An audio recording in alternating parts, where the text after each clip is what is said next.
Ele é ignorado por medo, negligência, falta de informação e até culpa. À sombra desse silêncio, os números são alarmantes.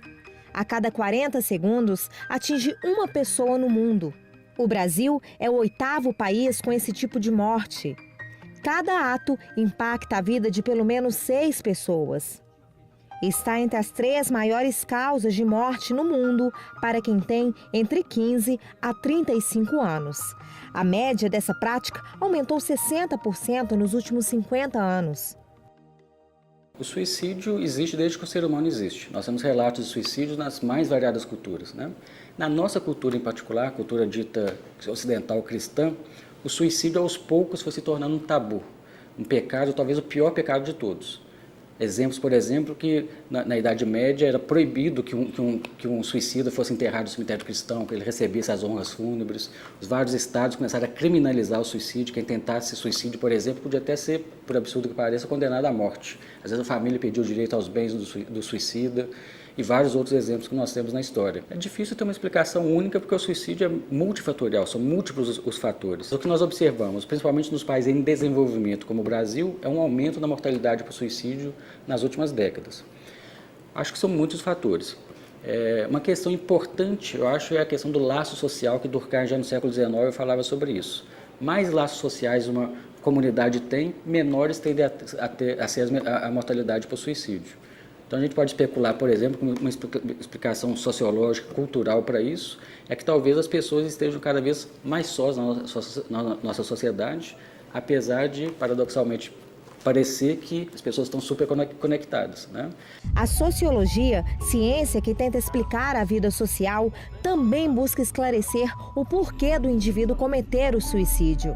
Teoricamente, a sociologia tem tratado desse fenômeno e tem investigado a associação entre alguns tipos de religião e maiores taxas de suicídio. Então, isso é uma questão muito complexa que tem que ser investigado mais a fundo, mas o que, de uma certa maneira, pode-se observar é que os católicos se matam menos do que os não católicos, de uma maneira geral. No Brasil é muito complexo você fazer essa divisão entre religiões em função das diversas nuances que existem. Isso pode ter a ver alguma explicação em função do tipo de... em que medida que a religião ela conforma a organização dos indivíduos e a sua integração na sociedade. Mas isso é um elemento a ser investigado. A decisão por tirar a vida, na maioria dos casos, é planejada. Ele dá sinal, isso é muito importante. Existe um mito, né, de que quem vai se matar não avisa. Os estudos mostram que a grande maioria dos suicidas comunicou para as pessoas próximas, muitas vezes o próprio médico, familiares, as pessoas próximas, essa intenção de se matar. E além disso, existem os outros sinais que nós temos que perceber. Frequentemente, o suicida está passando por um processo depressivo. A depressão é a doença psiquiátrica mais associada com o suicídio.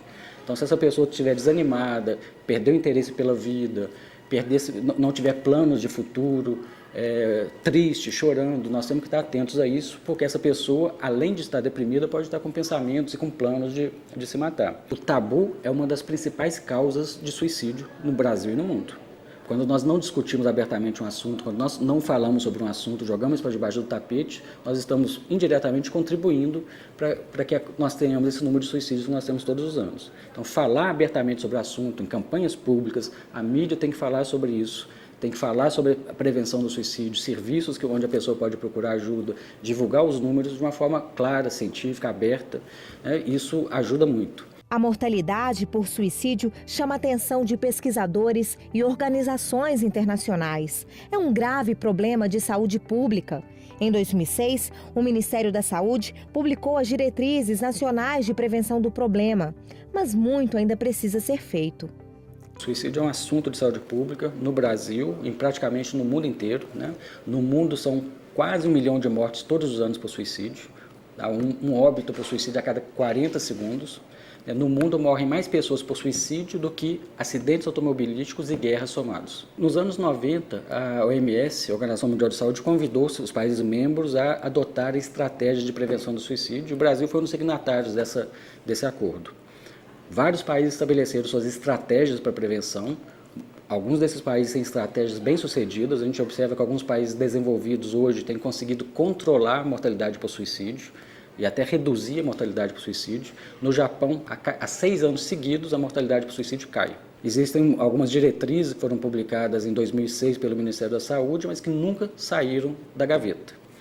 Então, podemos dizer que não existe uma política pública no Brasil que trate especificamente desse tema do suicídio, né, que é um assunto de saúde pública aqui também no nosso país. A região sul do Brasil, tradicionalmente, é uma região onde você tem as maiores taxas de suicídio, ao passo que região norte de Minas e nordeste do Brasil são os lugares onde você tem as menores taxas de suicídio. Isso pode ter alguma explicação pela origem da colonização dos indivíduos, talvez também pela característica mais de cobrança profissional, mas são hipóteses que a gente ainda precisa verificar um pouco mais a fundo. Essa pessoa que tentou suicídio uma vez, se ela não for adequadamente tratada e acompanhada, ela pode tentar de novo. Nós sabemos que quem fez uma tentativa de suicídio tem 50% de chance de fazer uma segunda tentativa. Às vezes, em alguns momentos da vida, a gente acaba pensando na morte como a única saída. O momento é de muito sofrimento, de impossibilidades, angústia, depressão. Nos sentimos como se estivéssemos num labirinto escuro, num beco sem saída. A dor é tão grande que o fim da vida parece ser a única opção viável. Parece, mas não é. Os caminhos são muitos. O primeiro passo é a gente reconhecer que precisa de ajuda. Converse com pessoas próximas sobre como se sente. Tente criar mais laços sociais, faça novas amizades. Pratique alguma atividade esportiva que possibilite convívio com outras pessoas. Se for religioso, procure um líder do grupo e desabafe. Evite o consumo de álcool, drogas e substâncias alucinógenas. Desenvolva estratégias de relaxamento para se sentir tranquilo em momentos de crise. Procure orientação especializada nos serviços de saúde.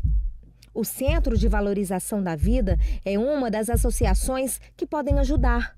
Aqui, voluntários são treinados para serem parceiros de quem precisa. A gente acredita que toda pessoa traz dentro de si a resposta do seu problema, mas para isso ela tem que falar, ela tem que desabafar. E é esse o nosso trabalho, dar essa oportunidade para que a pessoa se escute. Vai desde uma prova que não foi bem feita, né? Que a pessoa o adolescente tirou a nota ruim, pode ir para o idoso que mora sozinho, uma mulher que está separando do marido, briga com os filhos, então é variado. Ela chega e fala que não aguenta mais, que ela não vê outra solução, que ela quer acabar com a vida, que ela quer resolver o problema dela, que a única solução do momento é se matar. A gente faz essa escuta, dando a oportunidade dela ver que tem outra solução para o problema que ela está sentindo no momento. E durante o desabafo, ela vai encontrando essas soluções. Aos poucos, a esperança pode tomar o espaço da escuridão.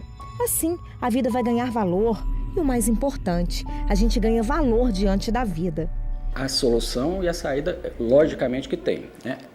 Esse momento de desespero, em que a pessoa pensa que vai se matar, ele é transitório, ele é passageiro. E com ajuda, essa pessoa vai sair desse momento que ela tá vivendo.